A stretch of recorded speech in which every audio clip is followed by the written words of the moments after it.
예수를 믿은 사람은 성령 침례를 받은 거예요. 성령이 내 안에 들어온 거예요. 성령 침례가 따로 있는 게 아닙니다. 아멘?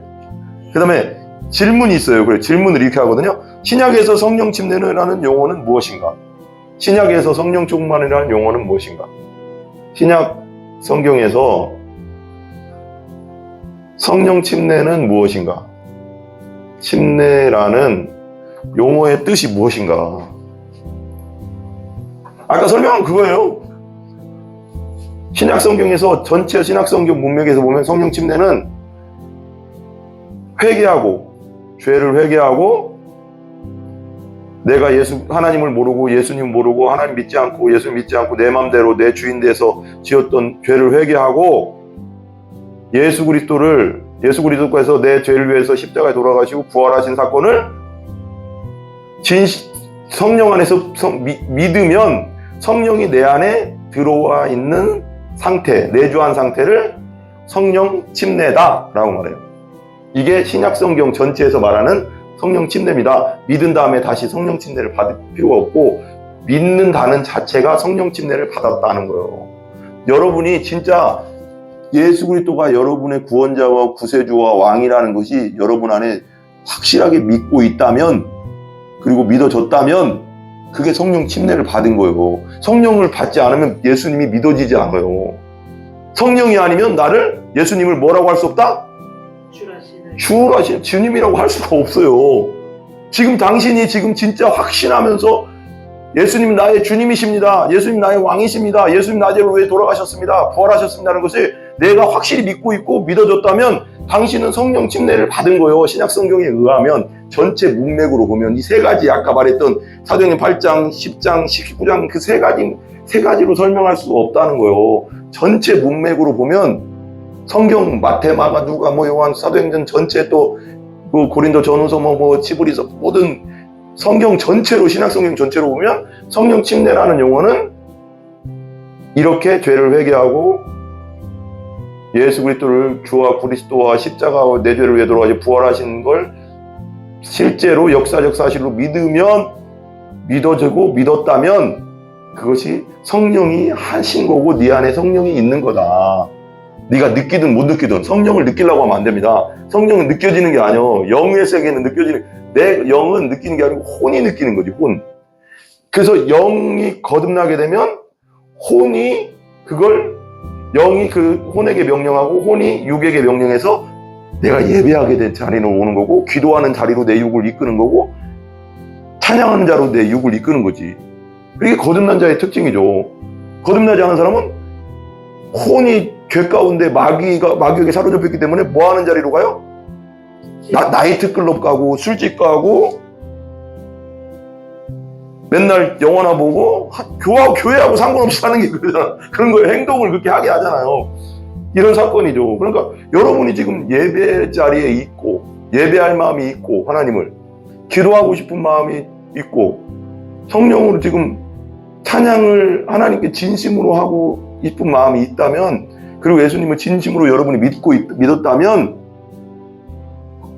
여러분은 성령 침례를 받은 거예요. 이게 신약 성경에서 말하는 성령 침례예요. 특별히 다시 오늘은 그 성령 침례와 성령 충만에 대해서 좀 아시는 분들 다 아시지만 좀 더 우리가 구체적으로 좀 알 필요가 있을 것 같아요. 오늘 제가 그 책을 읽으면서 웨인 그루뎀의 조직신학 책을 읽으면서 이거 너무 중요하구나. 우리가 너무, 저도 그런 것 같아요. 막 신학교 다 다니고 뭐 했어도 너무 이렇게 정확하게 아는 것보다는 대충 이렇게는 알겠는데 깊이 있게 다 아는 건 별로 깊이 있게는 생각보다 우리가 많이 몰라요. 깊이 있게. 그래서 얼마나 저는 맨날 요즘 저도 막 나름대로 책을 읽는다고 하고 나름대로 이제 주일 우린 주님 저녁 예배를 드리거든요. 7시 반에요. 그렇게 드리는데도 나머지 시간은 이제 주일학교 예배 드리고 책 보고 다른 목사님 설교도 듣고 하는데, 설교도 많이 들었고 또 유튜브에서도 많은 것을 들었고 나름대로 책도 많이는 아니고도 읽는다고 하는데도 이게 좀 체계가 많이 안 잡혀 있구나. 우리가 너무 안다고 하는데 더 깊이 있게 이렇게 모르는 게 너무 많고, 대충 영화 뭉뚱그려로 대충 이렇게 알고 이렇게 알지 이렇게 하는 건 별로 없는 것 같아. 넓게 막 다양하게는 뭔가 아는 것 같은데 이렇게 얕은 물가 정도는 이만치씩 알 것 같은데 깊이로 따지면 너무 낮은 거 아닌가 이런 생각이 막 요즘 책을 읽으면 읽을수록 야 진짜 목회자들은요 평생 공부해야 되는 평생 할 게 너무 많고요. 또 읽고 나면 또 배워야 되고요. 또 이런 게 있게 되는구나. 이렇게 되고. 끊임이 없는 것 같아요. 그러니까, 왜, 잠언서에도 공부하는 건 끊임이 없다. 피곤한 일이다. 뭐, 그러다 다 배울 수도 없지만, 근데 우리가 기본적으로 목회자로서 알아야 될 거, 그래서 좀 조직신학적인 것이 너무 이게 탄탄하게 돼 있어야 되거든요. 조직신학은 딴 게 아닙니다. 성경에 그 성령 침례하면 성령 침례에 대한 구절들을 딱 찾아가서 비교하면서 성령 침례는 이런 겁니다라고 딱 가르쳐 주는 거예요. 구원은 뭐냐? 그러면 구원론 하면 그 구원에 관련된 예수 그리스도에 관련된 성경의 본문들을 구약부터 신약까지 다 찾아내서 그것을 구원이라는 건 이런 겁니다 하고 딱 제시하는 겁니다. 그래서 조직신학이 정말 중요합니다. 그게 정확하게 안 서 있으면은 이게 이 구절만 보고 해석하면 또 이게 잘못되거든요. 또 똑같은 구절이라도 이 구절만 보면 안 되고요. 전체 구원에 관한 구절을 다 섭렵해하고 딱 익혀야지 설명이 들어갈 수 있어요. 왜냐하면 이게 참 공부할 게 많습니다. 그래서 조직적 책은 정말로 복음적이고 정말 성경적인 우리 침례교니까 침례교 총회에서 발행하는 침례 신학이라는 침례 총서라는 그 책도 있거든요. 좋거든요. 저번에 이번에 이제 웨인 그루뎀의 책을 좀 개정 증보판 옛날부터 유명한 책이래요. 1994년부터 나왔다는데 개정 증보판에 나와서 저도 조금씩 읽고 있는데 참 좋은 것 같아요. 그래서 우리 한번 하나님 말씀 읽은 다음에 그 한 구절만 읽고 2장 4절이죠. 2장 4절. 우리 사도행전 2장 4절 한번 보겠습니다. 사도행전 2장 4절이요. 사도행전 2장 4절.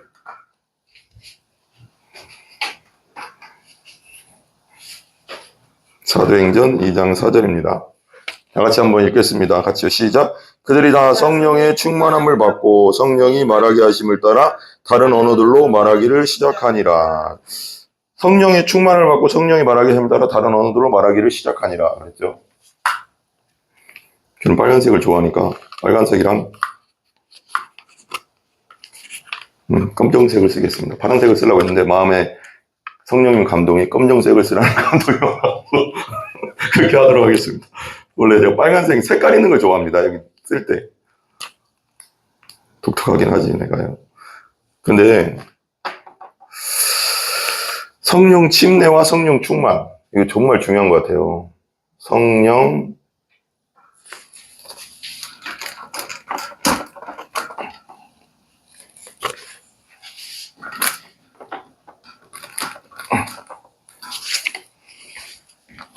옮겨다네. 성령 침례와 VS로 할까요? 성령 충만.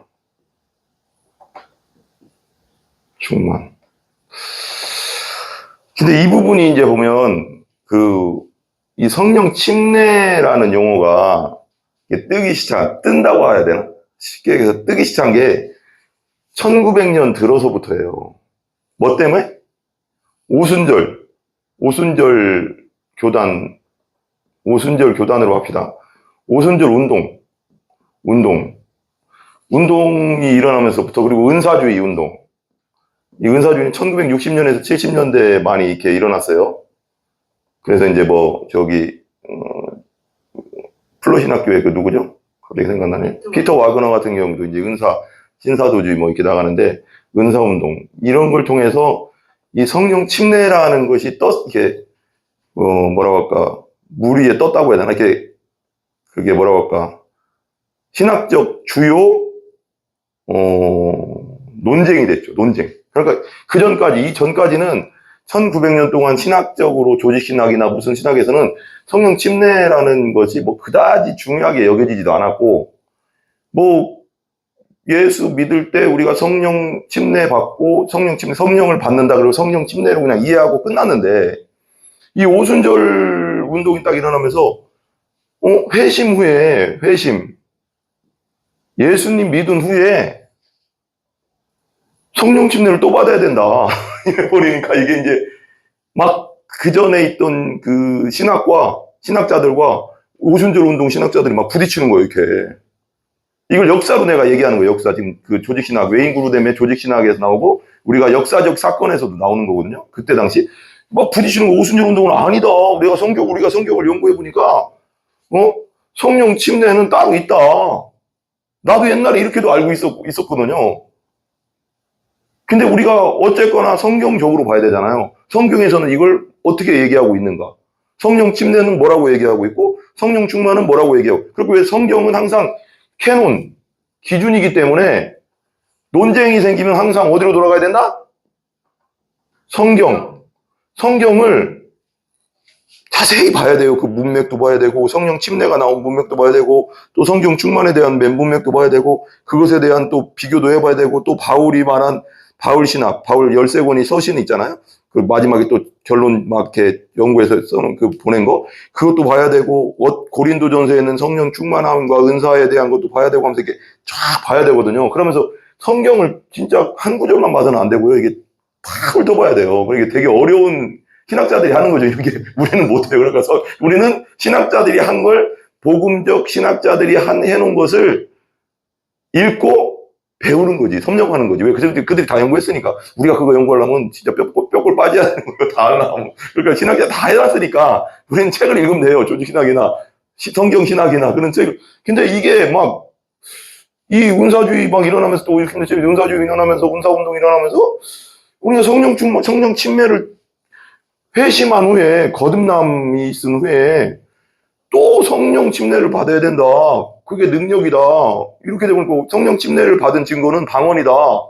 이게 오순절 운동이거든요. 오순절, 순복음에서 얘기하는 거. 그러니까 성령 침례를 받은 증거는 방언이다라고 말해요. 근데 성령 침례를 받은 증거가 방언이란 말이 정확하게 성령 침례를 받은 증거는 방언이다 이렇게 나온 성령 구절은 없어요.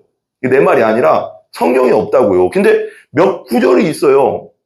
몇 구절이 그 어떤 사건마다 보면 고넬료 알죠?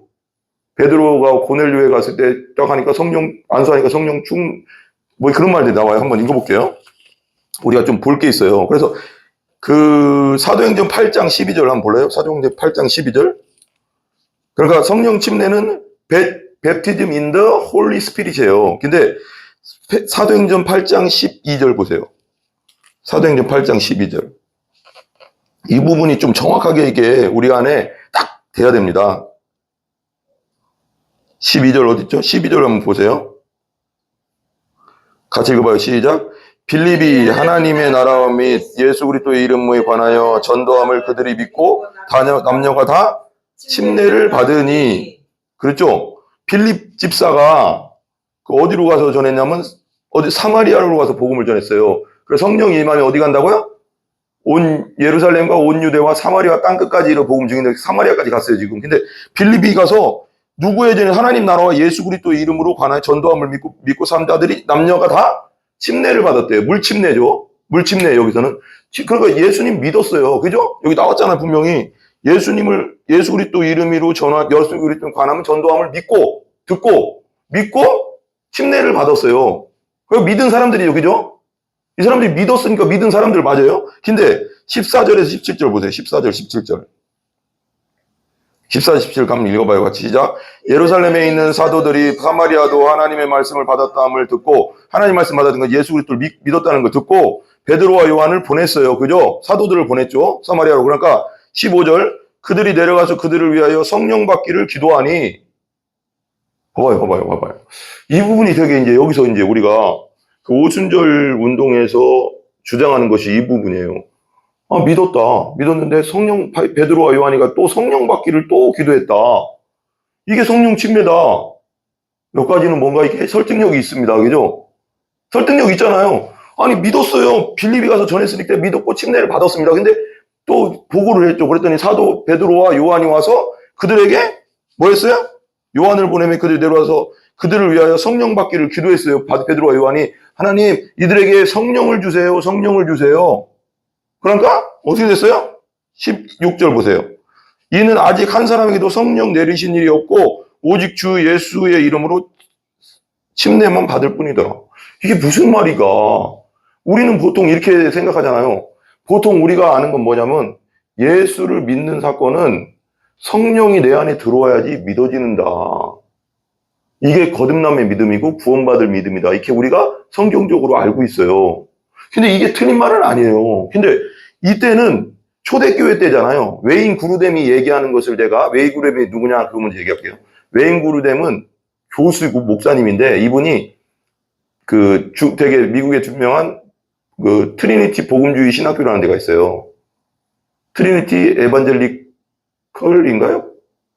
세미나리라고. 이렇게 신학교가 유명한 신학교예요. 복음주의 신학교고 이분이 하버드를 나오고 웨스트민스터 신학교라고 장로교 계통의 신학교를 나왔어요. 그리고 어렸을 때는 침례교에서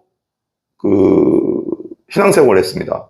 침례교 목사님한테 많은 걸 배웠다고 하더라고요, 자기가. 그러면서 많이 이렇게, 그리고 6살부터 뭐 성경을 읽고 막 했대요. 어쨌거나 되게 유명한 신학자예요. 근데 이분은 내가 보니까 딱 읽어보니까, 아까 책을 읽어보니까 최대한 성경적으로 풀어가려고 하더라고요. 최대한 뭐 자기 생각 안 나요. 그냥 성경에 있는 걸 성명대로 설명하려고 지금 하는 거예요. 근데 이 부분만 보면 분명히 믿었는데 왜 성령 받기를 또 왜 기도하나? 아직 한 사람에게 성령 내리신 일이 없다. 예수의 이름으로 침례만 받았다. 예수의 이름으로 침례만 받았대요. 예수의 이름으로. 믿고라고 분명히 12절에 얘기했는데, 믿었다고 얘기했는데, 침례만 받았대요. 이에 두 사도가 그들에게 안수하며 성령을 받는지라 그랬어요. 성령을 받는지라. 그러니까 회심 사건이, 믿는 사건이 일어난 다음에 이 지금 사도행전 8장에서는 베드로와 요한이 내려와서 또 기도하니까 성령을 받아요. 그럼 이게 뭐냐 또. 성령이 있어야지 믿어지는 건데 그게 거듭남이고 요한복음 3장에 나온 대로 또 물과 성령으로 거듭날 때 그건 예수를 믿으면 성령을 받아서 믿어지는 건데 이걸 성령 침례로 보는 거예요. 오순절에서는. 이것만 보면은 이 성경이 지금 틀리진 않잖아요. 그죠? 근데 이건 초대교회 때, 웨인 구르뎀이 얘기하는 게 뭐냐면, 이건 초대교회 때, 초대교회가 막 일어날 때, 오순절 사건이 일어나고 막 일어날 때, 일시적인 몇 개의 구절이다, 이게. 몇 개의 예화지, 예적 침례, 그러니까 성령 그거지. 초대교회 이래로, 그리고 바울 서신 이래로 계속 보면, 바울 서신으로 딱 넘어가면, 정확하게 뭐라고 나와 있냐면 성령 침례는 뭐냐? 성령을 받는 순간 예수 믿는 순간 성령을 받고 거듭나게 되는 거다. 이렇게 얘기한 거예요. 이 사건은 믿고 나서 성령을 받았잖아요. 이게 특이한 거예요. 그러니까 믿었는데 성령을 받았. 근데 보통은 바울 서신으로 딱 넘어가잖아요. 이건 복음서고의 사도행전이잖아요. 그 다음 서신이 바울 서신이잖아요. 역사적으로 이렇게 보면. 그러니까 그걸 쫙 보면 바울 사도부터 그런 성경들 전체적인 문맥상 보면 내가 예수님을 내 죄를 위한 십자가를 지시고 부활한 사건을 믿으면 그때 성령 침례를 받고 그걸 거듭난 그리스도인, 믿은 그리스도인, 천국 갈 그리스도인, 하나님의 백성 이렇게 얘기해요. 이게 기준이고요, 원래는. 근데 지금 이 사건은 오순절 사건 바로 다음에 여러 가지 좀 이렇게 혼란스러운 상황 속에서 교회가 이제 뭐라고 할까요? 교회가 이렇게 뭐라고 할까요? 이게 질서가 잡히는 과정 속에서 있었던 한두 사건을 가지고 이걸 정의 내릴 수 없다. 이역이요. 근데 왜 인구로 된 말이 더 설득력이 있어요. 잘 들어봐요. 그 다음에 이제 또 있어요. 사도행전 10장 2절. 사도행전 10장 2절. 여러분들이 듣고 한번 판단해 보세요. 10장 2절 고넬료 사건이죠. 고넬료 사건 한번 읽어봐요. 같이 시작. 그가 경건하여 온 집과 더불어 하나님을 경외하며 백성을 많이 구제하고 하나님께 항상 기도하더니 여기에 지금 예수님이라는 글자가 있습니까? 없습니까? 없어요. 없어요. 분명히 하고 넘어가야 돼요. 내가 외인그로 된 그 조직신학을 많이 인용합니다. 제가 지금 설명하는 것도 외인그로 됨의 그 조직신학이 나오는 걸 많이 인용하는 겁니다. 지금 45절에 46절. 지금은 그랬어요. 이렇게 그냥 하나님을 잘 믿고 구제하고 경건하고 그래요. 10장 45절 46절. 44, 45, 46 한번 읽어볼게요. 같이요. 시작. 베드로가 이 말을 할 때, 같이 읽어봐요. 베드로가 이 말을 할 때 성령이 말씀 듣는 모든 사람에게 내려오시니, 되게 중요하죠. 말씀을 전할 때 성령이 내려오셨대. 그죠? 45, 46절 유명해요. 함께 온 할례 받은 신자들이 이방인들에게도 모아짐을 성령 부어주심을 말미암아 놀라니. 2번. 성령의 선물을 부어주심으로 그랬어요. 성령 부어주신 성령 선물을 주심으로 이는 방언을 말하며 하나님께 높임을 들음이로라. 이것이 성령 침례 사건이다. 그렇게 오순절 운동에서는 순복음이나 오순절 운동에서는 얘기하는데, 근데 봐봐요. 이 고넬료라는 사람이 처음에는 예수님을 몰랐어요. 그전 하나님을 믿고 다른 사람을 구제하고 유대교에 믿었던 거지, 유대교. 그전에는. 근데 그렇게 하는 걸 보고, 고넬료가 기도하는 걸 보고, 그 환상 중에 그 보자기가 내려왔잖아요. 그 베드로에게. 그래서 잡아먹으라. 그 막 부정하는 것도 있고 막 했는데, 저는 한 번도 부정한 걸 먹은 적이 없습니다, 베드로가. 그러니까 안 되면, 야, 내가 깨끗하다는 걸 네가 왜 더럽다고 하냐. 왜 그렇게, 왜 이방인을 말하는 거든. 고넬료한테 가라는 뜻이거든. 가서 그를 위해서 예수를 전하니까 성령이 임했는데, 그 다음에 방언을 말했어요. 이걸 두고 그러는 거예요. 오순절에서는. 야, 봐라. 성령 침례를 받은 다음에 바로 방언이 터졌지 않냐. 방언. 그리고 오순절날 임한 방언은 우리가 그 영의 방언이 아니라요. 여러 나라 말로 방언이 나왔다고 했잖아요. 그 하나님과 하는 영의 방언이 아니고 복음을 전하기 위한 방언이 터진 거예요. 그 바벨탑 사건 때 하나님이 모든 언어를 혼란하게 만들었잖아요. 각 언어로 막 못 알아듣게 막 바벨 싸니까 고면해지니까. 그러니까 그게 오순절날 합쳐진 거지. 그러면서 나는 그냥 이 말을 하는데 내 말을 다른 사람들이 막 다 나는 그냥 말을 하는데 영어로 막 나와서 영어가 되고, 난 영어 한 적이 없는데 막 영어가 나오고 뭐가 나오고 해서 그 방언은 뭐냐면 나라방, 많은 나라의 언어로 막 나왔다는 거예요. 제자들 입에서. 그러니까 막 저 사람들 뭐냐, 저 사람들 왜 우리말을 하지? 저 사람들 우리말 모를 텐데 하면서 막 얘기하잖아. 술 취했구만. 술 취한 사람이 뭐 다른 나라 말 합니까? 그러니까 아니다. 우리 아침 9시인데 내가 술 취하겠냐. 막 그러자 베드로가 그렇게 말하잖아요. 그 방언은 신학적으로 다른 나라 말로 막 말씀이 나온 거예요. 나도 방언이 예수 그리스도가 전해진 거예요. 근데 고린도서에 나오는 그 은사적 방언은 영의 방언이에요. 나를 유익하게 하는 영의 방언. 그럼 우리가 하는 건 영의 방언이 많죠. 우리가 지금 많이 방언 기도하는 건 뭐냐면 거의 영의 방언이죠. 이 영어 방언 뭐 하는 사람도 있다지만 뭐 우리 같은 경우는 거의 내볼 때 10에 8은 영의 방언을 하고 있어요. 그죠? 근데 하나님이 방언을 말하며 하나님의 높임을 들음이로라. 이걸 갖다 또 오순절 운동에서는 성령 침례 사건이다라고 말하고, 사도행전 19장 6절. 사도행전 19장 6절 보세요. 사도행전 19장 6절.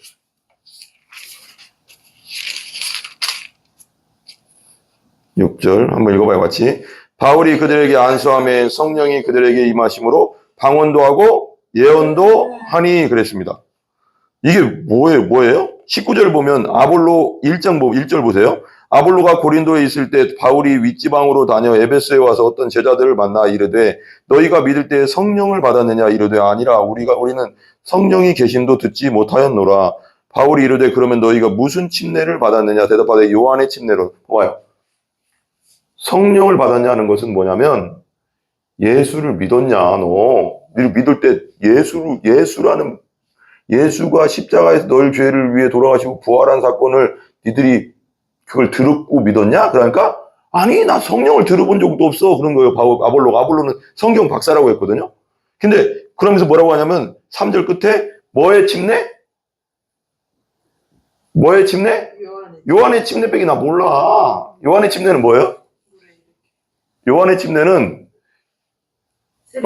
요한이 선지자의 마지막 선지자라고 했어요. 예수님이 구약의 마지막 선지자. 저자가 엘리야가 오리라 한 그자가 요한이다, 침례 요한이다 그래요. 근데 성경에서 뭐라고 또 어떤 말을 하냐면 하늘나라, 천국에서는 요한이 여자가 낳은 자 중에 이 세상에 가장 큰 자라고 했어요, 예수님이. 근데 이 자가 여자가 낳은 자 중에 가장 크지만 천국에서는 가장 작은 자라도 이보다 크다. 그래요. 이게 일리가 있어요. 근데 이게 어떻게 풀면 되게 재밌는데요. 이 이후에 이루어질 하늘나라 성령 받는 사람들을 말하는 거예요. 요한이 그러잖아. 침례 요한이. 나는 너희들에게 뭘로 침례를 준다? 물로 침례를 주지만 내 뒤에 오시는 이는 뭘로 침례를 준다? 성령으로 너에게 침례를 줄 거야. 이렇게 말하잖아요. 성령을 받게 할 거야, 너희들은 이제. 그럼 완전히 요한 시대부터 요한의 침례는 뭐냐면 죄사함을 위한 침례, 그냥. 정결을 위한 침례. 하나님 나라 갖고 왔다, 회개하라, 천국이 가까워야 하는 회개의 침례. 이거 회개의 침례인데 여기서는 아직 성령까지는 안 온 거예요, 이 단계는. 그러니까 예수 그리스도를 내 구세주와 구원자로 십자가와 부활 사건을 믿으면 그때 성령이 임한 사건은 이거랑 구별되는 사건이지. 그러니까 네가 믿을 때 성령을 받았느냐는 완전히 다른 의미인 거예요. 그러니까 아볼로가 막 성령에 대해서 들어본 적도 없다. 성령에 들어본 적도 없어. 예수에 대해 들어본 적도 없다. 이런 거랑 똑같은 거지. 왜 예수 믿으면 성령이 오시는데 성령에 대한 들어본 적도 없다. 이래버리니까 봐봐요. 요한의 침례뿐이 몰라. 그래도 4절 보세요. 4절. 바울이 이르되 요한의 세계의 침례를 회개 나오잖아요. 회개의 침례를 베풀며 백성에게 말하되 내 뒤에 오시는 이를 믿으라 그랬잖아요. 아직 예수를 믿은 적이 없어. 아볼로는. 믿으라 하였으니 이는 곧 예수라 하거늘 나오죠. 내가 설명한 대로. 5절 보세요. 그들이 죽고 주 예수의 이름으로 뭘 받아? 침례를 받으니. 예수 그리스도의 이름으로 침례. 예수님이 승천하실 때 뭐라고 했어요? 땅끝까지 복음을 전해라. 누구의 이름으로? 아버지와 아들과 성령의 이름으로 제자를 삼고 침례를 주어라 그랬잖아요. 이 침례, 요한의 침례가 아니라 회개 침례 정도가 아니라 이건 구약시대 거 끝난 거예요. 그래서 구약의 마지막 선지자로 끝냈잖아요. 요한. 그리고 완전히 새로운 시대로 넘어가는 거예요. 예수 그리스도의 시대는 성령의 시대로 가는 거예요. 이제는 성령. 그러니까 예수님의 이름으로 뭘 받았다? 침례를 받으니 바울이 그들에게 안수하며 뭐 했다? 성령이 그들에게 임하심으로 방언도 하고 예언도 하니 모두 12사람쯤 되었더라. 그러니까 회개 침례뿐이 침례 요한의 회개 침례뿐 올랐는데 예수님을 전하니까 성령 안수해 주니까 또 성령이 들어왔어요. 그러니까 이거 성령 침례로 본 거예요. 성령 침례로. 근데 아볼로는 뭐예요? 이거랑 틀리잖아요. 이 오순절 운동은 회심 후에 다시 성령 침례를 받는다는 걸 인용하면서 이 세 구절을 인용하는데 아볼로는 믿지도 않았어요. 그때도. 믿은 회심한 적이 없고 그냥 요한의 회개의 침례 그냥 그 정도 정결의식 하는 정도 침례 회개의 침례밖에 몰랐지 예수 믿고 거듭나고 성령이 내 안에 들어온 사건은 없었는데 이 사건을 끌어다가 회심했고 다시 성령 침례 받은 사건이다 이렇게 얘기해버리니까 오행구례되면 아니다. 성경적으로 아니다라고 하는 거. 맞잖아요. 설명이 맞잖아요. 오행구례된 말이 맞는 것 같아요. 오행구된 말이 지금. 그런데 이 세 개를 가지고 이들이 얘기를 하는데요. 오순절 운동, 은사주의 운동에서는 그리고 은사주의 나중에 설명하겠지만 오순절 운동하고 그 은사주의 운동하고 또 거기에 또 자유주의 신학이 이렇게 합쳐지면서 성경의 무오함, 성경은 하나님 말씀이다. 1.1획도 틀리지 않은 하나님 말씀이라는 것을 자유주의 신학에서는 어떻게 얘기하냐면 성경이 틀릴 수도 있다라고 가르치니까. 그러니까 이게 그런 그 부분에서 완전히 이게 어긋나고 있는 거예요. 그러니까 오순절, 그러니까 외인구들함이 얘기하기를 오순절 운동에서 좀 부족한 점이 뭐였냐면 구원의 복음, 구원받는 복음을 정확하게 설명이 너무 약하다. 이 부분 회개하고 너희가 어렸을 때부터 지었던 죄를 다 회개하고 우리 어렸을 때 그 목사님들이 많이 했던 말이 그거잖아요. 네가 어렸을 때부터 지었던 모든 죄들 생각나는 거 다 회개하고, 내가 지금 죄 짓고 있는 것도 다 회개하고, 예수 그리스도를, 내가 예수님이 내 죄를 위해서 십자가 돌아가신 걸 믿고 받아들이고, 이 사건은 정확하게 따다다다닥 해서 정확하게 가르쳐주고, 그 사건이 확실히 생기고 믿음이 확실히 들어가게 해준 다음에 뭔가 일어나야 되는데, 나중에 얘기하겠지만 그 사건 자체가 없는 상태에서 성령 침례를 받았다고 한다. 근데 그건 전에는 믿었지 않았기 때문에 않은 사건이고, 그러니까 이제 그 성령 침례와 성령 충만에 대해서 첫 본문에 이런 얘기를 해요. 외행 부르됨이 어떻게 얘기하냐면, 어떤 사람들이 그런 얘기를 하더라. 오순절 운동에서 그런 사람들이 이런 얘기를 하는데, 내가 성령 충만을 받은 다음에 너무 기도가 하고 싶고요. 내 삶이 변했고요. 성경이 너무 재밌어졌고요. 막 이런 얘기를 하는데, 나중에 이제 결론 부분에 뭐라고 얘기하냐면, 그 사람들은 처음부터 예수를 제대로 믿고 거듭난 적이 없는 사람인데, 성령 침례라는 것을 받으면서 진짜 이제 성령을 받았다는 건 진짜 이제 제대로 회개와 거듭남이 일어나면서 진짜 그때 믿어지게 된 건데, 믿은 사건이 되면서 완전히 변화된 건데, 그때 변화된 건데, 그전에부터 믿었다고 생각했기 때문에 그렇게 착각을 하는 거다, 그러면. 근데 그 말이 틀릴 수도 있고, 맞거든요. 잘 생각해보면. 좀 이따 이제 읽어볼게요. 그래서 이런 사건을 두고 이제 성령 침례가 회심한 후에 예수를 믿은 다음에 다시 성령 침례를 받아야 된다. 이런 사건으로 막 번지는데, 세 구절밖에 없어요. 제대로 된 설명은. 근데 성경의 전체적인 문맥으로 보면 성령 침례라는 것은 예수를 믿을 때 일어나는 사건. 예수를 믿은 사람은 성령 침례를 받은 거예요. 성령이 내 안에 들어온 거예요. 성령 침례가 따로 있는 게 아닙니다. 아멘? 그 다음에 질문이 있어요. 그래, 질문을 이렇게 하거든요. 신약에서 성령 침례라는 용어는 무엇인가? 신약에서 성령 충만이라는 용어는 무엇인가? 신약 성경에서 성령 침례는 무엇인가? 침례라는 용어의 뜻이 무엇인가? 아까 설명한 그거예요. 신약 성경에서, 전체 신약 성경 문맥에서 보면 성령 침례는 회개하고, 죄를 회개하고, 내가 하나님을 모르고, 예수님 모르고, 하나님 믿지 않고, 예수 믿지 않고, 내 맘대로 내 주인 돼서 지었던 죄를 회개하고, 예수 그리스도께서 내 죄를 위해서 십자가에 돌아가시고 부활하신 사건을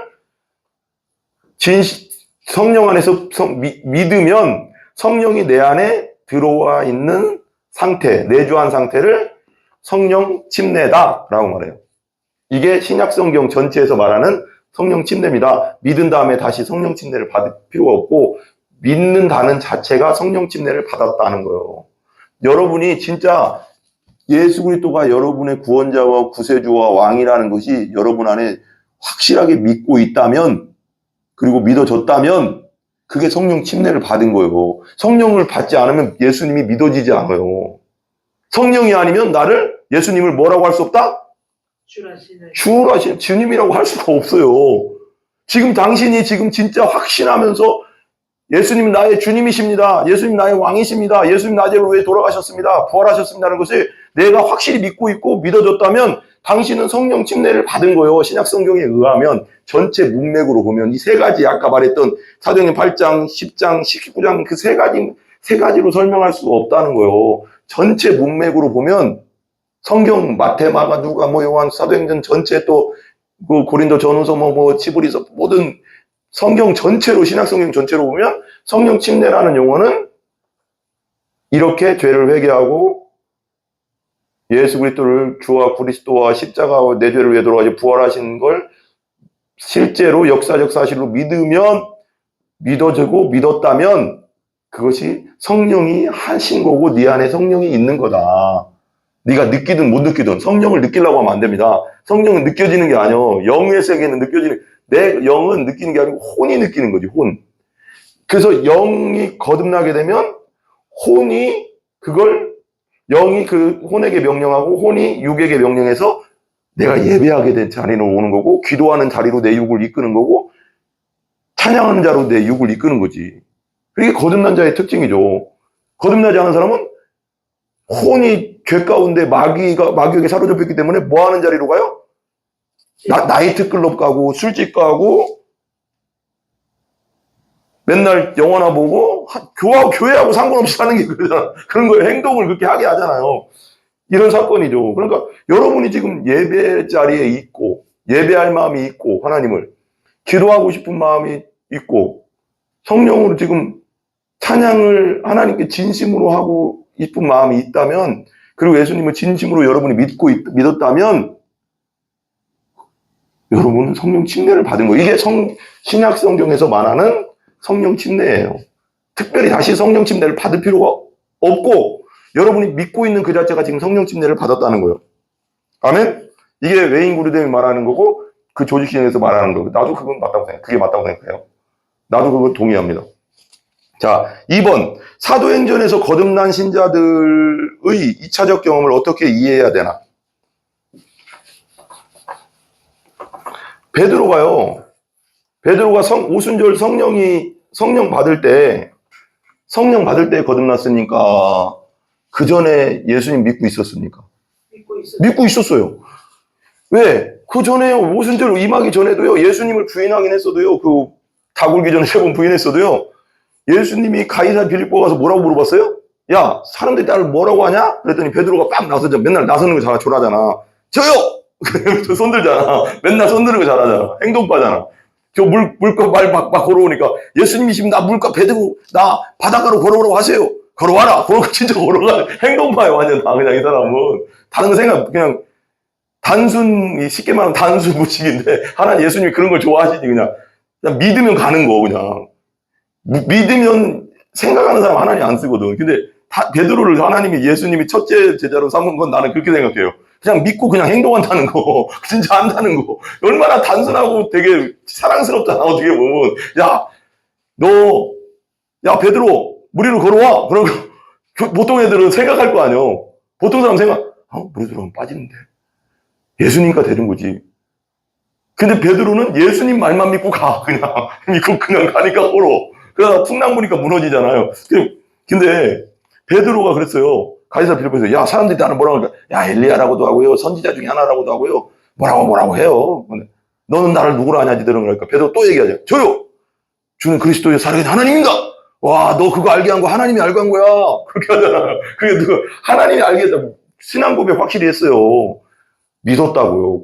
믿었다고 벌써 믿은 신자라고. 근데 예수님을 부인은 했지. 그렇지만 믿었다고 벌써 그 전에 성령 받은 다음에는 더 믿음이 성령 충만해져서 두려움이 안 두려움 자체가 사라져버린 거지, 더.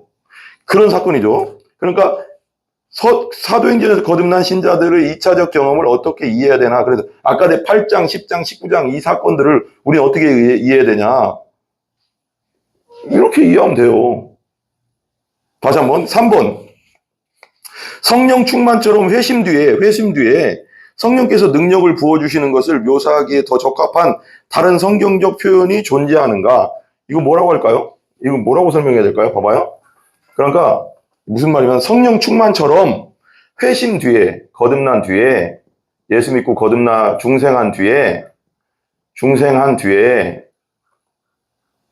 성령께서 능력을 부어주시는 것을 묘사하기에 더 적합한. 그러니까 봐봐요. 성령 충만처럼 다른 표현으로 할 수 있을까? 라고 말하는 거예요.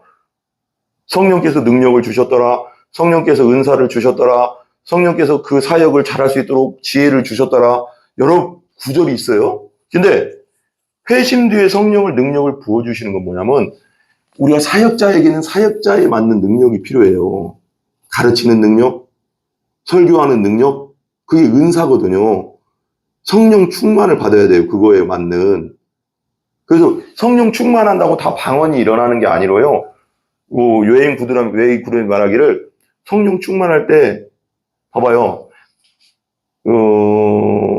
예수님의 어머니 동정녀 마리아가 엘리사벳 자기 사촌을 만나러 갔을 때 그 사촌도 침례 요한의 어머니죠.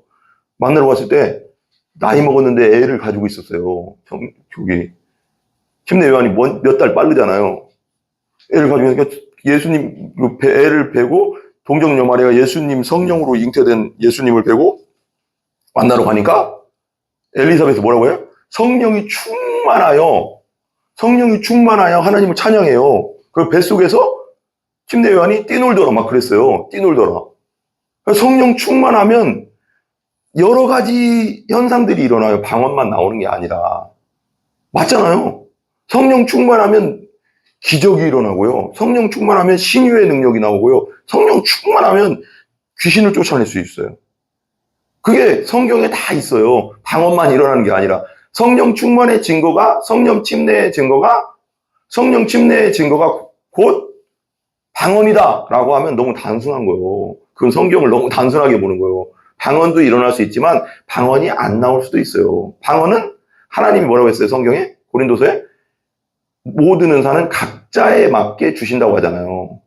방언이 없다고 해서 여러분이 참신자가 아닌 게 아닌 거예요. 예수 믿고 있으면 진짜 신자죠. 그래서 보세요. 이 부분, 그 다음에 이게 되게 중요한 게 있어요. 오늘 조금만 더 할게요. 이게 너무 도표가 잘 돼 있어요. 그 외인그루뎀 조진신을 보니까 도표가 너무 잘 돼 있어요. 밥티조, 푸뉴마티 하기조라고 하는데, 성령 침례에 나오는 7개 구절이 있어요. 성령 침례가 나오는 7개 구절. 하나씩 찾아볼게요. 마태복음 3장 11절 찾아봐요. 마태복음 3장 11절. 마태복음 3장 11절. 같이 시작. 나는 너희로 회개하게 하기 위해 물로 침례를 베풀거니와 내 뒤에 오시는 이는 나보다 능력이 많으시니 나는 그 신을 들기도 감당하지 못하겠노라. 그는 성령과 불로 뭐를 너희에게 침례를 베푸실 것이요. 이건 믿는 사건을 말하는 거죠. 그 다음에 마가복음 1장 8절. 마가복음 1장 8절. 침례라고, 성령 침례라고 나온 것은 그 구절을 7가지밖에 없대요. 성경에. 마가복음 1장 8절. 마가복음 1장 8절. 나도 너에게 물로 침례를 베풀었거니와 그는 성령으로 침례를 베푸시냐. 예수님, 그죠? 물로 침례 주는 건 침례 요한이고요. 그 다음에 누가복음 3장 16절. 다 똑같은 거예요, 보면은. 누가복음 3장 16절. 시작. 요한이 모든 사람에 대답하여 이르되 나는 물로 너에게 침례를 베풀고 나보다 능력이 많으신 이가 오시나니 나는 그로 신발끈 풀기도 감당하지 못하나 그는 성령과 불로 너에게 똑같은 구절이에요. 복음서마다 다르지만 똑같은 거. 요한복음 1장 33절. 그리고 성령의 침례라고 나온 구절은 7개밖에 없어요. 근데 다 예수님과 관련된 거고 예수님이 주신다는 거고 예수 믿을 때 받는 거예요. 다. 성령 1장 33절, 요한복음 1장 33절 같이요. 시작. 나도 그를 알지 못하였으나 나를 보내어 물로 침례를 베풀라 하신 그 이가 나에게 말씀하시되 성령이 내려서 누구 위에든지 머무는 것을 보거든 그가 곧 뭐하라? 성령의 침례를 베푸는 이인 줄 알라 하셨기에. 똑같은 말이잖아요. 마태, 마가, 누가, 요한 다 있어요. 예수님이 침례를 베푸다. 뭘로? 성령으로. 예수 믿을 때 성령을 주신다는 뜻이에요. 봐봐요. 그 다음에 사도행전 1장 5절. 넘어가요. 사도행전 1장 5절. 사도행전 1장 5절. 그러니까 성령을 받는다는 것을 너무 이걸 뭐라고 할까? 이게 너무 이렇게 크게 이렇게 볼 게 아니라 예수 믿으면 성령이 오신 거예요. 1장 5절.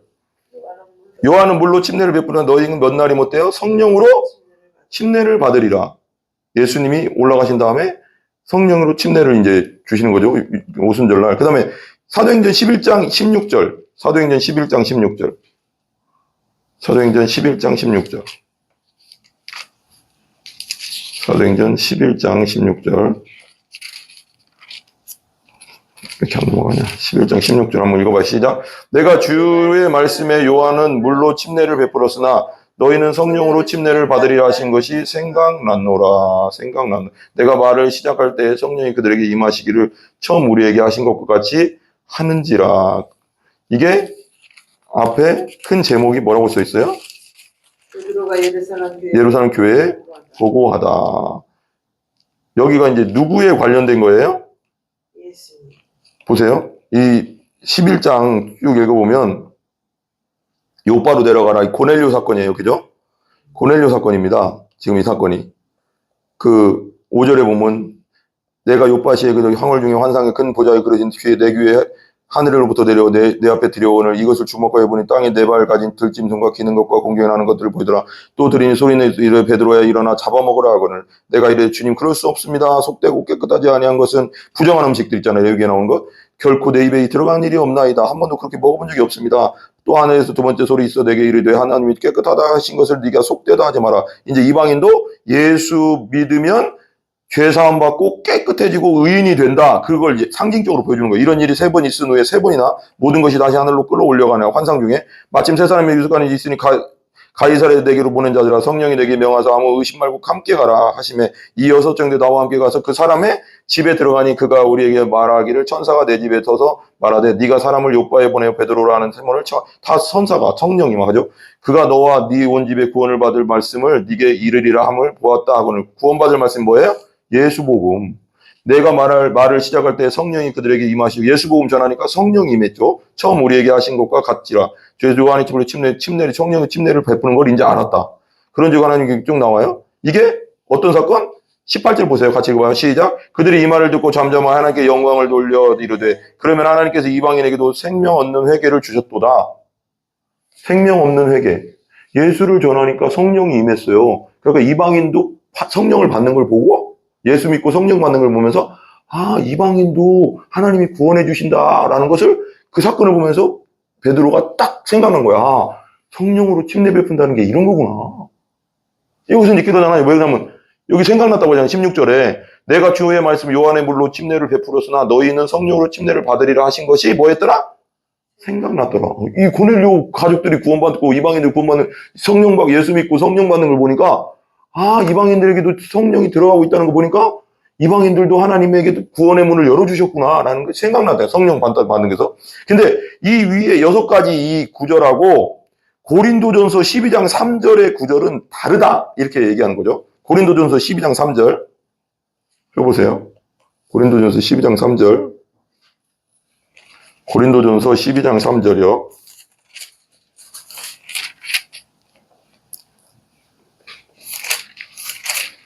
고린도전서 12장 3절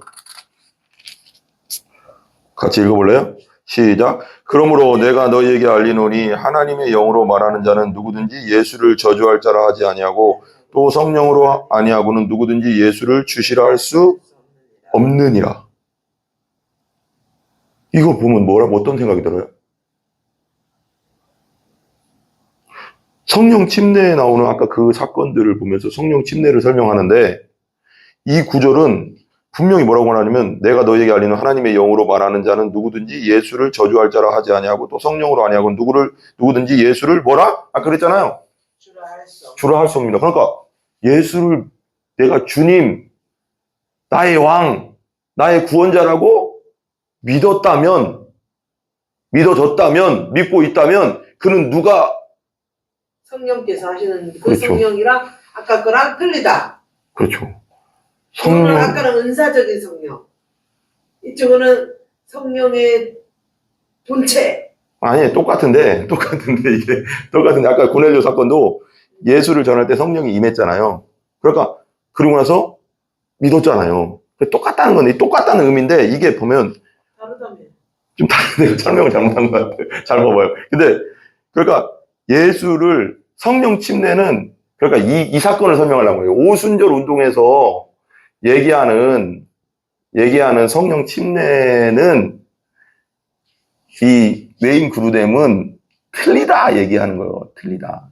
회심 후에 내가 예수 믿은 후에 회심, 중생, 구원, 회심 후에 중생 후에 회심했다는 건 예수 믿었다는 사건이에요. 중생도. 근데 이 오순절 운동에서는 이 회심 후에 성령 침례를 또 받아야 된다 이렇게 얘기하니까 틀렸다는 걸 얘기하는 거예요. 이 회심했고 중생했고 예수님을 주로 고백하고 있다는 건 뭐냐? 지금 성령 침례가 있다는 거다, 성경적으로는. 근데 오순절 운동에서는 다시 받아야 된다, 성령 침례를 받아서 능력 받아야 된다 이렇게 말하는데 이건 성경적이지 않다 이렇게 말하는 거지. 이 7가지 구절. 그런데 이제 그걸 설명하려고 하는 거예요. 그러니까 오순절 운동에서 나오는 1900년 이후에 오순절 운동의 분수령은 순복음이잖아요. 순복음 쪽인데 오순절 계통이라고 하는 거는 은사주의 계통. 이 사건 이쪽에서는 성령 침례를 또 받아야 된다. 예수 믿고 또 성령 침례를 받아야 그래 능력 받는다. 그런데 그게 아니다. 지금 전해전서 말씀대로 그건 성령 충만이지 성령 침례를 또 받을 필요는 없다. 성령 침례가 곧 예수를, 이렇게 말한 데본 누구든지 예수를, 성령이 아니고는 누구든지 예수를 주시라 할 수 없기 때문에 그게 성령 침례 받은 사건이다 벌써. 성령 속에 들어간 거. with, in, and 크리스토스, and 홀리 스피릿. 성령 안으로 들어간 사건이다 벌써. 그건 성령이 아니면 예수님을 주로 신뢰할 수 없기 때문에 회심한 사람은 벌써 성령 안에 퐁당 들어간 거다. 그렇지 않으면 예수를 주라고 시인할 수도 없고 믿을 수도 없다. 이거 분명히 나오잖아요. 예수를 저주할 자를 할 수 없고 성령이 아니면 누구든지 예수님을 주인, 주님, 구세주, 구원자, 나의 왕이라고 말할 수 없다. 믿을 수 없다. 그렇게 믿었다는 것은, 믿어졌다는 것은, 중생했다는 것은 벌써 성령 침례를 받은 거다. 성령이 아니면 주라고 할 수 없으니까. 이걸 설명하는 외인 구르뎀은 아니다. 성령 침례를 다시 받는 건 아니다. 예수를 믿고 회심하고 중생했다면 성령 침례다. 이게 곧. 이게 성경이다. 라고 말해주는 거예요. 맞잖아요. 근데 이 부분 봐봐요. 되게 재밌는 말이 있어요. 이거 내가 이거 그림이 너무, 이거 너무, 진짜 외인 구르뎀이 그림을 끝까지 그려놨어요. 설명을 너무 잘 해놨어요. 얘 너무 잘 해놨어요. 네, 그래서 요번에 아까 기도하는데 그냥 로마서를 계속 할까 하는데 마음에 이거 아니다. 그래서 갑자기 이 마음에 이걸 해라라는 마음이 자꾸 오는 거야. 이거 지금 성령 침례와 성령 세례에 대해서 좀 얘기를 하라는 하나님의 강력한 감동이 오더라고요. 그래서 봐봐요.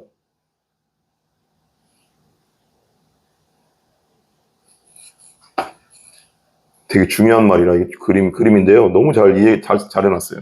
외인 구르뎀 책에서 나왔는데 여기가 오순절이에요. 오순절 베드로 오순절 사건, 성령 충만 받은 사건. 그 다음에 여기가 장차올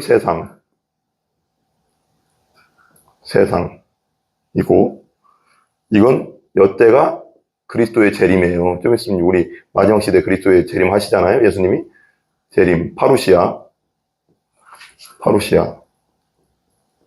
파루시아는 예수님의 왕이 행차하는 사건을 말하는 거예요. 파루시아. 예수님 우리 왕이니까요. 파루시아. 이 사건이고 봐봐요. 여기가 십자가 사건이 여기 있었어요. 이제 역사예요. 이게 역사고 십자가 사건이 여기 있었고 오순절 사건이 여기 있었어요. 십자가 부활 사건이 후에 40일 후에 오순절 사건이 일어나잖아요. 50일 후에. 참. 근데 봐봐요.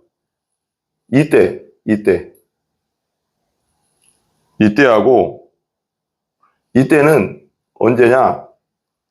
옛 언약의 방식으로 성령을 경험한 것. 옛 언약의 방식으로 성령을 경험한 것. 옛 언약. 이게 구약 시대를 말한 거죠. 예수님 오시기 전. 그리고 십자가 사건이 있었고, 예수님 이렇게 오순절에 이어지는 거예요. 이게 점선이 있어요. 점선이에요. 이게 점선.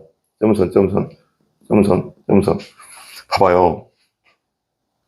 성령의 침례 이제 얘기했고 성령 충만에 관한 관련된 거예요. 봐요.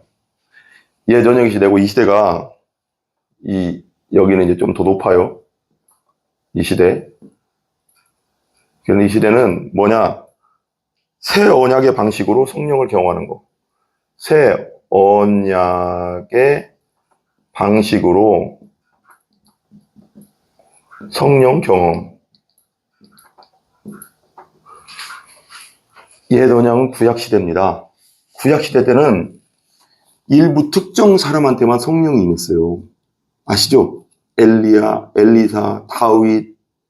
근데 사울은 성령이 임했다가 떠났지. 하나님 말씀 안 들으니까. 근데 이 사건이 봐봐요. 우리가 잘 알지만 구약 시대는 하나님이 마음에 안 들면 성령을 위에 능력으로 임재하고 있다가 떠나버려. 근데 신약 시대는 예수 믿는 사건을 통해서 우리 안에 성령님이 이제 들어와. 임재해. 같이 있어. 성령이 떠나 안 떠나. 성령이 소멸되고 성령이 죄 가운데 있으면 일하실 수 없는 단계는 있어도 떠나지는 않아. 탄식하지. 탄식하면서 기도하지. 하나님 앞에. 우리가 죄를 짓고 하면. 올바로 살 수 있도록. 그러니까 떠나지 않는데 중요한 건, 그래서 다윗도 밧세바를 범한 이후에 성령을 내게서 거두지 마옵소서 하면서 막 그러잖아요. 성령을 내게서 거두지 마옵소서. 왜? 성령의 하나님이 함께하고 있는 그 성령의 그 평강과 능력이 너무 좋기 때문에 성령을 거두지 마옵소서, 그 구원을 내게서 뺏지 마옵소서 막 그렇게 막 기도하잖아요. 다른 건 기도 안 해요. 그것 때문에 막 두려워하거든요, 다윗이. 다른 건 모르겠는데 성령을 거두지 마옵소서 막 그러거든. 엄청난 그 성령이 없으면 내가 하나님의 사람이 될 수 없다는 걸 알기 때문에. 그러니까 다윗 시대, 구약 시대는 옛 언약의 방식의 성령이 경험하는 것은 언제든지 떠날 수 있는 성령이었어요. 죄가 들어가. 그래서 회개해서 막 엄청나게 눈물로 그 침상을 띄웠다고 했죠, 다윗이. 그러면서 성령을 거두지 않았지, 성령. 그래서 끝까지 하나님 앞에 쓰임받고 내 마음이 합함자다 그런 말을 들었지. 그 구약 시대는. 근데는 이때는 어떻게 보면 인간적인 하나님을 추구한다고 할까? 근데 이 새 언약의 시대는 이제는 성령이 나를 이끌고 가는 시대지. 완전 성령으로. 그러니까 봐봐요. 옛날에는 성령의 능력이 이만치 있었어요, 이렇게. 옛날에 엘리사인가요? 엘리사도 죽은 아이 살리고, 사르밧 과부한테 가서 기름과 떡을 계속 나오게, 가뭄인데 나오게 해서 기적을 일으키기도 하고, 하나님의 능력으로, 성령의 능력이 이런 정도였어요, 이 정도. 근데 예수님이 딱 오시고 나니까 한 번도 일어나지 않은 사건들이 막 일어나는 거예요. 왜일까요? 예수님이 오셔서 침례 받으실 때, 오순절 강가에서, 요단 강가에서 침례 받으실 때,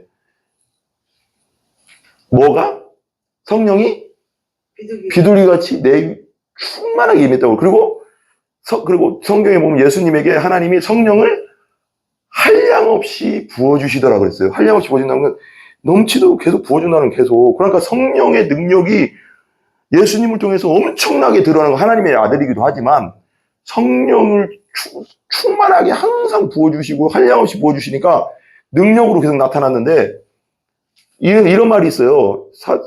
신약 성경에 보면 눈먼 자가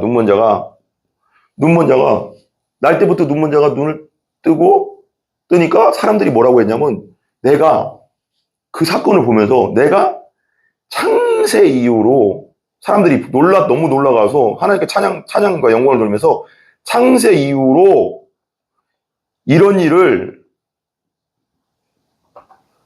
들어본 적이 없다. 그래요, 사람들이 다. 없지. 성경에도 없어.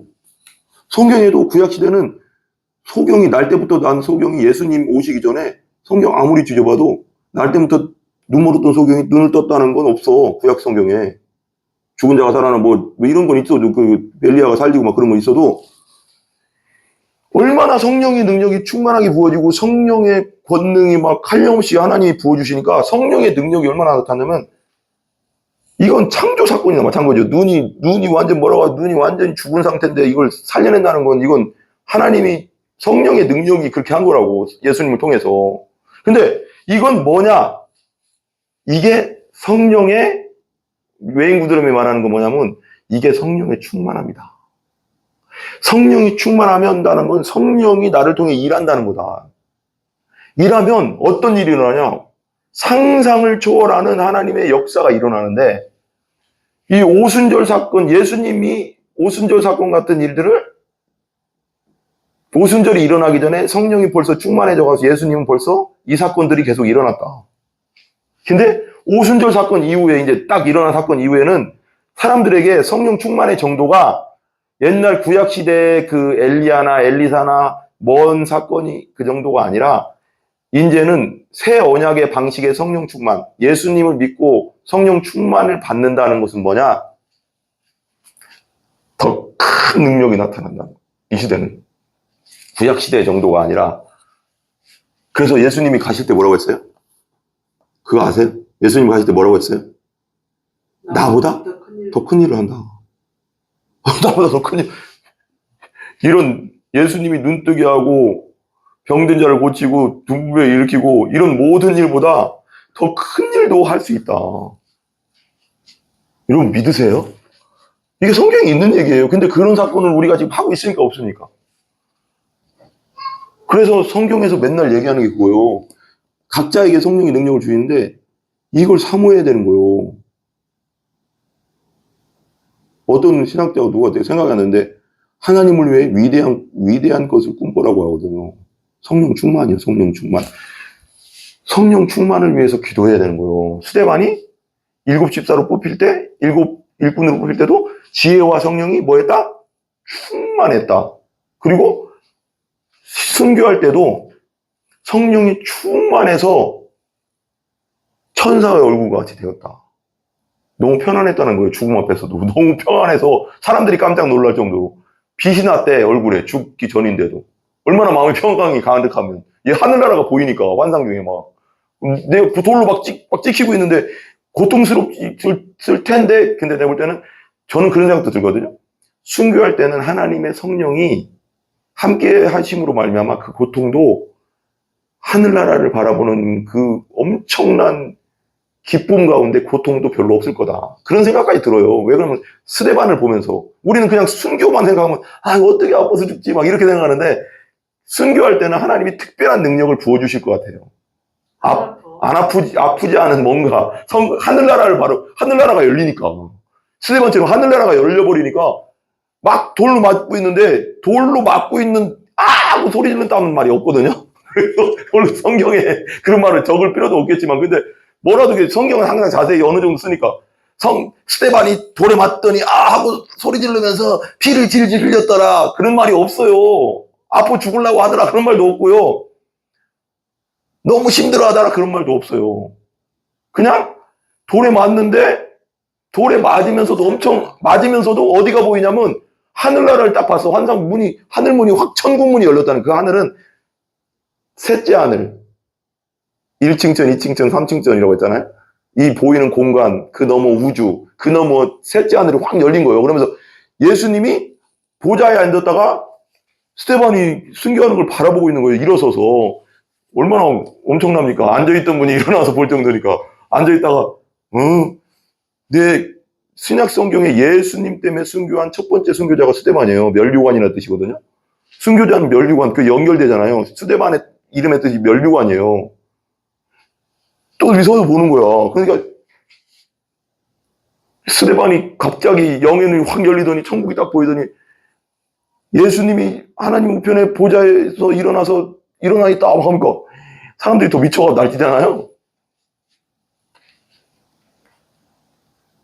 성령 충만.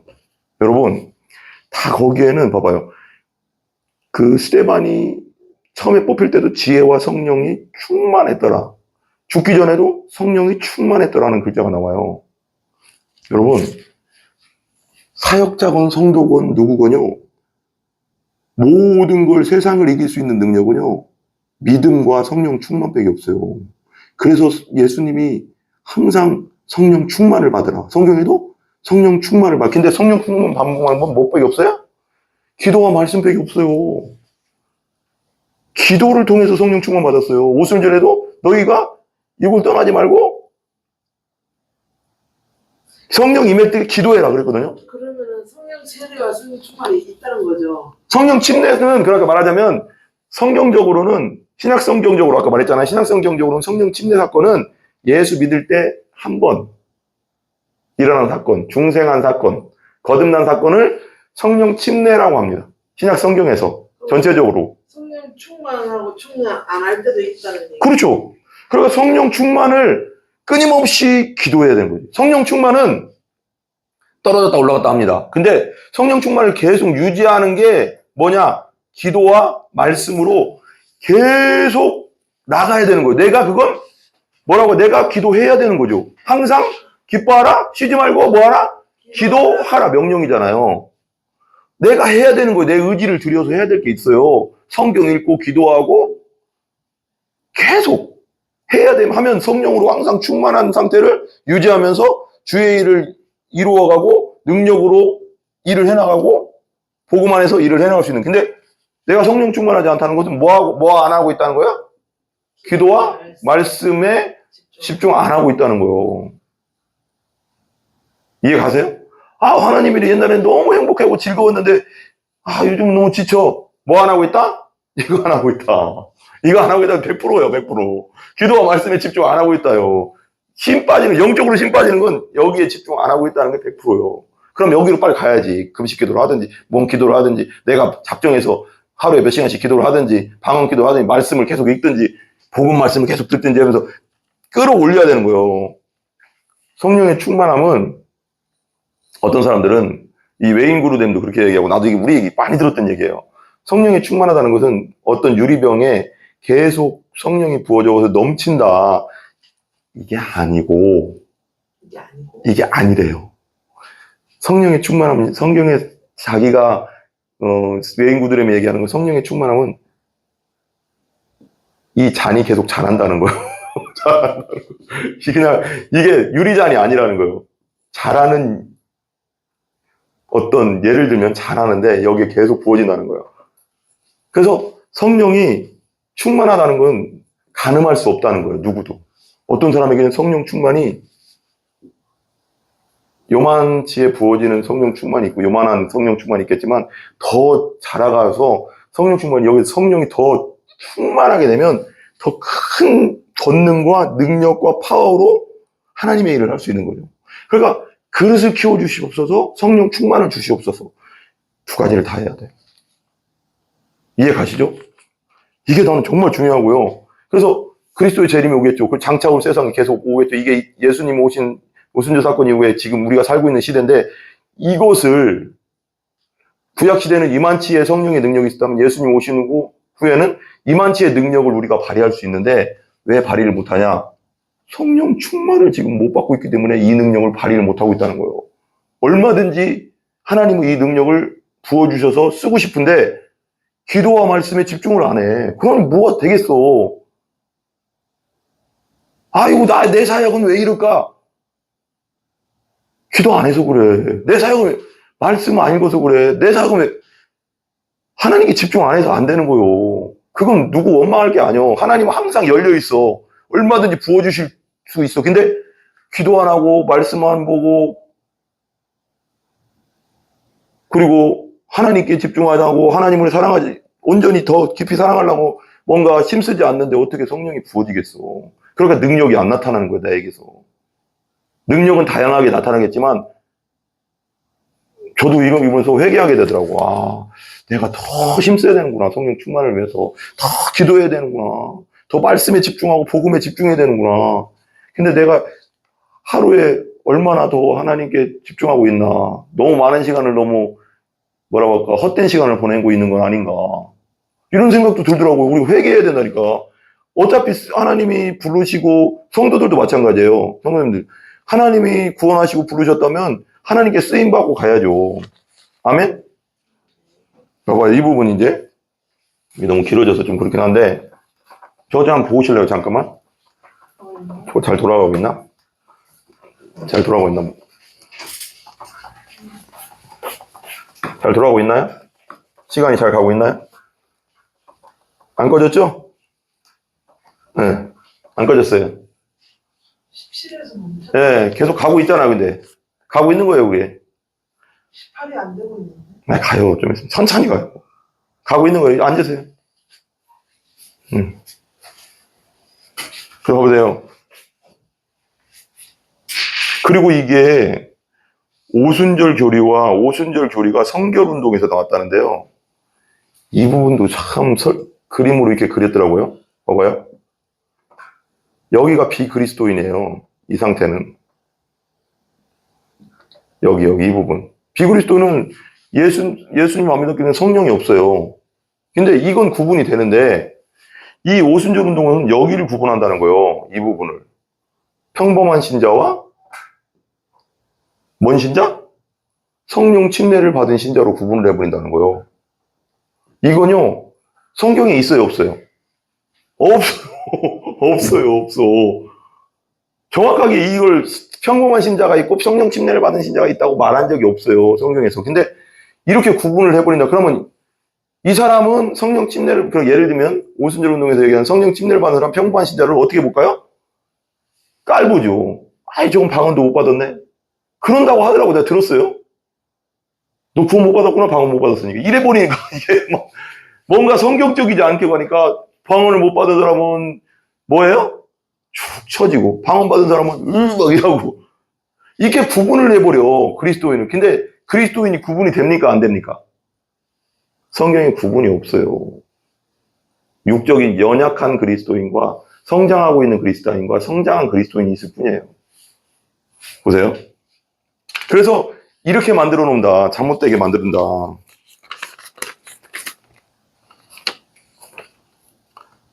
그 다음에 보시면 이거 보세요. 그래서 어떤 단계에서는 봐봐요.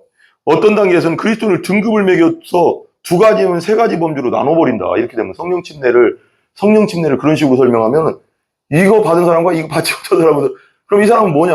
이 사람도 성도인데? 예수 믿고? 이건 말이 안 된다. 성경에 없다. 근데 어디서는 이걸 어떻게 하냐면 영적인 신자와 육적인 신자, 뭐 성화된 신자와 평범한 신자, 제자 성도와 평범한 신자. 그리고 저기 천주교에서는 이 비그리스도인이고 여기는 어차피 뭐 설명할 것도 없고 어떻게까지 단계 계단을 나누는 계급을 나누냐면 평범한 신자, 여기 누굴까요? 신부, 사제. 그 다음에 여긴 뭐예요? 성인 있잖아요, 성인. 성 프란시스코, 성 모니카, 뭐 이런 식으로 성을 붙여요. 죽은 사람. 그러니까 예수 잘 믿다가 뭐 이렇게 신앙생활을 하다가 뭐 존경받을 사람이 죽으면 세인트를 붙이거든요. 그래서 이렇게 구분을 해요. 성경 거기서는. 근데 성경에 이거 있다 없다? 없다. 이걸 자꾸 얘기하는 거예요. 외인교도님도 침례교 신앙에서 자라서 그런가 성경 중심적으로 어떻게든 하더라고요. 근데 너무 중요해요. 성경 중심적인 게. 없다. 근데 이거 자꾸 성령 침례를 강조하다 보면은 이렇게 자꾸 계급화시킨다, 성도들을. 그러면 계급화시키면 어떻게 돼요? 위에 있는 사람은 아래 사람을 깔보고 아래 사람은 우울해지고 뭐 이렇게 너무 계급화시키는, 절대 그러면 안 됩니다. 이렇게 하면 교만해지고 교회를 분열을 일으키고 시기 질투를 조성한다. 근데 외인 그루뎀이 말한 것은 성경적인 그림은 뭐냐? 성경적인 그림은 뭐냐? 이거래요. 성경적인 그림은 뭐냐? 여긴 어차피 비그리스도인은 뭐 말할 것도 없고요. 예수 믿지 않은 거니까 비그리스도인이고, 여기가 그리스도인인데요. 외인 그루뎀 말이 맞아요. 그러니까 그리스도인의 성장, 이렇게 하는 게 성장이고요. 그리스도인이 성화돼가는 과정이 있잖아요. 인의 성장. 그리스도는 성장을 합니다. 예수님 믿고 거듭났으면 생명이 들어갔기 때문에 느리든 빠르든 성장하게 돼 있어요. 그죠? 근데 성장하는데 어떤 사람은 그리스도 성장인데 어떤 사람은 여기에 있고, 어떤 사람은 여기에 있고, 어떤 사람은 여기에 있고, 어떤 사람은 여기다 조금 밑에 있고, 어떤 사람은 여기 있고, 여기 있고, 어떤 사람은 몇 가지 지금 성장한 사람도 있을 테고, 성화돼서 더. 그러니까 이런 걸로 봐야지 계급으로 보면 안 됩니다. 그러니까 어떤 사람을 볼 때, 연약한 성도를 볼 때 성경에 뭐라고 해? 그를 더욱더 귀히 여겨서, 왜 그 지체에 대해서 말할 때 그러잖아요. 연약한 자를 더 귀히 여겨라. 그런 말 나오잖아요. 연약한 성도들 보면, 너는 그 정도 믿음백이 안 돼가 아니라, 그건 계급화돼서 그런 거고, 기도해줘야 되는 거지. 기도. 아멘? 기도. 여기 있는 사람은 진짜 성숙한 그리스도는 여기 있는 지금 신앙 성장이 좀 더디고 나약한 성도를 위해서 기도해주는 게 교회죠. 이게 공동체. 그러니까 공동체로 봐야지 계급화시키면은 성령 침례로 들어가 버리면 계급화를 만든다. 성령 침례를 받은 사람과 평범한 신자. 아까 말한 대로 육적인 신자와 영적인 신자. 뭐 이렇게 나눠버려. 다 신자예요, 그냥. 여기 있는 사람은 아직 좀 죄때가 좀 덜 벗겨지는 사람이고, 여기 간 사람들은 더 그리스도에 성장해서 죄때도 많이 벗겨지고, 계급은 아니죠, 이건. 이건 성장의 의미에서. 이게 성경적이라는 거예요. 성장의 의미에서, 그리스도인의 성장의 의미에서 여기 있는 사람도 있고, 여기 있는 사람도 있고, 교회 처음 다녀서 지금 믿은 사람이 있고, 그래서 아직 성경 말씀도 없고 해서 더 성화되지 않은 사람이 있을 뿐이다. 성화라는 말 있잖아요. 중생 성화가 되는, 우리가 성화돼 가는 과정이에요. 그 다음에 천국에 들어가면 뭐라고 해요? 영화라고 하죠, 영화. 이런 구조로 봐야 된다, 그래요. 그 다음에 빨리 할게요. 그 다음에 그래서 그리스도인의 성장은 이거다. 그리스도의 성장은 그림으로 말하면 이거다. 비그리스도인 이 부분. 그리스도의 성장은 여기서 출발해요. 여기서 이제 예수를 믿고 중생합니다. 성령의 침례를 받고. 그러면 그리스도의 성장은 이렇다. 이렇게 올라가다 내려가고. 근데 어떻게든 지금 어떻게 해요? 상승을 하는 거예요. 계속 성장한다. 그리스도인은 예수를 믿었다면 계속 성장하게 돼 있다. 근데 이게 내려가는 건 뭐예요? 올라갔다 내려가는 건 뭘까요? 아니죠. 기복인데 이 부분은 왜 올라갔다 내려가는 걸까요? 성령의 충만함을 잃어버리면 세상적인 것에 빠져버리고 막 그럴 때도 있잖아요. 죄 가운데 빠질 때도 가끔씩 있고 육신적으로 자꾸 막 이게 죄성이 있으니까 이렇게 빠질 때. 근데 중요한 건 또 올라갔다 내려갔다 올라갔다 내려갔다 하면서 수많은 시행착오 하면서도 성령이 이끌어서 어디로 간다? 성장하게 한다. 이게 성경이에요. 이게 성경에서 말하는 그리스도인의 성화 과정이에요. 성화 과정. 점진적 성장이 계속 일어난다. 다 한 번의 경험이 그리스도인의 삶에 큰 성장을 이룰 수 있다. 근데 봐봐요. 여기에 있는 사람이 아까대 그랬다고 했잖아요. 웨인 그루뎀이 처음에 성령 침례와 성령의 충만을 설명하면서 성령 침례 받았더니까 막 갑자기 성경을 보고 싶고 기도하고 싶고 내가 많이 변화됐습니다. 한 건 뭐냐? 그전에는 안 그랬는데 웨인 그루뎀은 여기 N의 상태, 아직 중생하거나 거듭나지 않은 상태였는데 제대로 예수를 믿고 난 상태다. 그건 교회는 다녔어도 종교인 생활을 했는데 착각하고 다닌 거다. 그건 그렇게 말하는. 근데 N의 상태에서 A의 상태, 여가 A의 상태라고 해봐요. 근데 갑자기 막 성령이 충만해서 B의 상태까지도 될 수 있다. 이렇게 급상승할 수도 있다. 갑자기 팍 성장할 수도 있다. 왜 그러면 어디가 우리가 수련회를 가거나 어떤 복음적인 목사님 말씀을 듣거나 성령이 충만해지면 갑자기 믿음이 엄청 성장하는 그런 걸 경험할 수 있잖아요. 그렇게 할 수는 있다. 근데 이 사람이 아무리 성장했어도 여기 C라는 사람이 있어요. C의 과정에 있는 사람보다는 뭐하다? 계급화가 아니라 성장이 아직 안 됐는데, 그러니까 성령 침례라는 어떤 큰 사건이, 그러니까 어떤 큰 성장을 경험하지 않았어도 어떤 사람은 어렸을 때부터 교회를 다니면서 예수 믿고 성령 침례를 받아서 뭐 큰 변화가 없어도 계속 꾸준히 성장한 C 같은 사람이 있다. B 같은 사람 갑자기 성장해서 B의 단계에 있어도 이 사람은 40년 동안 아무 변화 없이 꾸준히 교회를 다녔어도 신앙 성숙도에서는 성장면에서는 이 사람이 훨씬 많이 성장한 거다. 그러니까 내가 어렸을 때부터 교회를 다니고 교회에서 다녔어도 큰 뭔가가 변화가 없을지라도 엄청난 성장을 하고 있는 사람이 있다. 중간에 막 20살 때, 30살 때, 40살 때 믿은 사람들은 확실히 여기서 N의 상태에서 갑자기 A와 B 상태로 급상승하죠. 당연히. 왜 그러냐면 안 믿었다 믿으니까 갑자기 막 성경 읽고 기도하고 그렇게 막 옛날하고 술 먹고 담배 피고 다 했는데 갑자기 딱딱딱 끊어지니까 급상승하는 거지 모여서 간증하러 다니잖아요. 많이 간증하러. 근데 간증하러 다닐 수밖에 없는 게 왜냐면 이런 사람이 많으니까요. 안 믿는 그 비그리스도. 그러니까 이걸 보면서 예수 믿는 거 저렇게 변하는 거. 근데 이 어렸을 때부터 믿은 사람은 서서히 성장해 왔기 때문에 특별한 변화가 없었어요. 믿긴 믿는데. 그죠? 그래 안 그래요? 그래 안 그래요? 종교인도 있지만 제대로 거듭났다면 특별한 그게 없었는데 꾸준히 성장했는데 이 사람보다 더 성장한 경우인데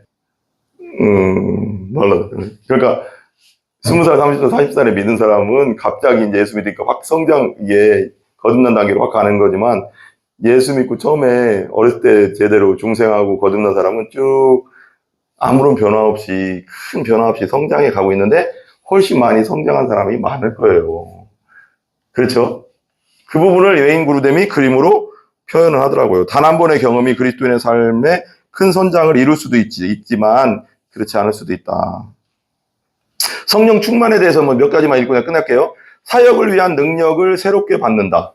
성령 충만은 뭐냐? 사역을 위한 능력을 새롭게 받는다. 한번 따라해요. 사역을 위한 능력을 새롭게 받는다. 그 다음에 성령 충만은 계속돼야 한다. ing. 성령 충만은 그냥 여태 받으면 끝난 게 아니라 계속 유지하면서 받아야 된다. 성령 충만은. 아멘? 스데반의 사역과 순교에서 우리가 볼 수 있다. 성령 충만의 결과는 언제나 방언이 있는 것은 아니다. 아까 얘기했죠. 설명했죠. 성령 충만은 능력으로 나타날 수 있고 또 복음 전하는 능력으로 사역자는 뭐 다른 여러 가지 능력으로 가르치는 능력으로 뭐 온갖 은사들이 다 있잖아요. 다르게 나타날 수 있다. 네 번째, 성령 충만은 강력히 복음을 전하게 돼 있다. 사도행전 4장 31절에 성령 충만 받으면 강력하게 복음을 전하는 능력이 생긴 수도 있다. 그러니까 그런 은사를. 그 다음에 지혜와 성숙과 건전한 판단을 할 수 있다. 사도행전 6장 3절. 성령 충만은 재판받을 때 강력히 복음을 전하고 증언할 수 있다. 사도행전 4장 8절에 나오거든요. 그 다음에 일곱 번째, 천국 환상이 보일 수도 있다. 사도행전 7장 55절에 성령 충만 받으면 환상이 보일 수도 있다. 성령 충만 받으면 믿은 자, 믿음과 삶의 성숙이 일어난다. 성령 충만 받으면. 사도행전 11장 24절. 그 다음에 아홉 번째, 기적 행하고 복음 전파 큰 능력 행하게 된다. 이게 성령 충만의 결과예요. 그러니까 성령 침례는 우리가 성경적으로 정확하게 뭐냐면 성령 침례는 내가 예수 믿은 사건이 곧 믿고 거듭난 사건이 성령 침례 사건이다. 또 받을 필요는 없다. 성령의 권능과 능력을 받는 것은 성령 충만이다. 성령 충만. 우리는 아까 성령 침례를 믿은 사람은 성령 침례를 구하는 게 아니라 충만을 구하는 거고, 안 믿은 사람들은 성령 침례를 구하는 거지. 처음에는 중생하는 거, 하나님 나 거듭나게 해주세요. 나 중생하게 해주세요. 성령 침례를 주세요. 이건 처음에 그 부분이고, 성령 침례를 받은 사람은 다시 받는다는 건 말이 안 되는 거고, 성경적으로 성령 충만을 계속 구해서 하나님의 일을 계속 전진해 나갈 수 있는 것이다. 아멘? 예, 기도하겠습니다. 그러면요, 예, 교회 안에서 예. 성령 세례 받은 사람과 성령 세례 안 받은 사람이 있을 수 있잖아요. 그렇죠, 있죠. 그래서 그 로이드 존스 목사님은, 성령 침례 그러니까 받은 사람. 로이드 존스 목사님은 그래서 난 그 부분을 나도 나중에 하고 싶은데요. 나는 이제 계속 이제 나중에 이제 그렇게 하고 싶어요. 그래서 로이드 존스 목사님도 그런 얘기를 했어요. 교회를 다니지만 거듭난 사람과 거듭나지 않은 사람이 있다. 그잖아요? 종교인들 그냥 지금 다니고는 있지만 아직 예수 그리스도를 구원자와 구세주로 확실하게. 성령 침례를 안 받은 사람. 그러니까 그게 예수 믿는 거, 예수 믿었냐 안 믿었냐잖아요. 성령 침례는 예수 믿었냐 안 믿었냐 그거 차이고, 성령 침례가 또 특별한 게 아니라 성령을 받았다는 거, 성령 침례라는 건 성령 안에 들어갔다는 뜻이니까 예수를 믿은 사건이에요. 그 사건이 있느냐 없느냐, 중생한 사건이 있느냐 없느냐, 그게 머리로 아는 게 아니라 예수를 성령 안에서 내가 죄인임을 알고 구원받고 거듭났느냐, 그걸 말하는 거거든요. 성령 안에서. 근데 그래서 로이드 존스 목사님 사모님도 로이드 존스 목사님도 엄청 나 같은 성격이었나 봐요. 로이드 너무 유명하네, 영국에. 로이드 존스 목사님 사모님도 로이드 존스 목사님 만난 다음에 중생을 체험했대요. 그 전까지도 교회 그냥 다닌 거예요. 어렸을 때부터 다녔어도. 자기가 그렇게 고백, 그 전기에 있어요. 그게 기록돼 있어요. 그러니까 그런 사람이 의외로 많다는 거예요. 근데 그건 뭐 차치하더라도, 그래서 로이드 존스 목사님은 뭐라고 했냐면 주일 오전에는 모든 신자를 대상으로, 그러니까 교육식 설교를 했어요. 그러니까 믿은 사람을 대상으로 했어요. 믿은 사람의 설교. 이렇게 살아야 된다. 믿는 사람은 이렇게 살아야 된다. 기도하며 살아야 된다. 뭐 말씀을 안에서 살아야 된다. 뭐 이렇게 설교를 했는데, 주일 저녁 예배 설교는 항상 복음 설교를 했습니다. 복음 설교. 아직 교회 안에 중생하지 않은 사람과 또 저녁 때는 안 믿는 사람들 와서 예수 믿으라고 복음 설교를, 평생을 복음 설교를 했대요. 주일 저녁에는. 구절, 뭐 어떤 구절을 가지고 다른 구절을 돌리면서 했겠죠. 그래서 이 중생하지 못한 사람을 위해서는 주일 저녁 때는 항상 복음 설교를 했고, 낮에는 중생하고 예수 믿고 거듭난 성도들을 위해서 교육적 설교를 했고. 그래서 이 부분을 정말 중요한 거예요. 그럼 세 분을 성령 침례를 안 받은 사람, 예, 성령 침례를 받은 사람, 예. 성령 충만한 사람. 그리고 성령 침례, 성령 받은 사람, 성령 침례 안 받은 사람, 비그리스도인이에요. 교회는 다녀도 비그리스도인, 종교인, 명목상 교인이라고 하죠. 그리고 성령 충만. 사람. 이런 세 명이 있겠네요. 성령 세 충만, 분류가 있겠네요. 아니죠. 성령 충만한 사람도 있고, 성령이 약한 사람도 있겠죠. 약한 사람. 성령 충만하고 성령 충만은 그리고 예수 믿었다고 해서 곧 예수를 성령 침례는 중생한 사건이고 거듭난 사건인데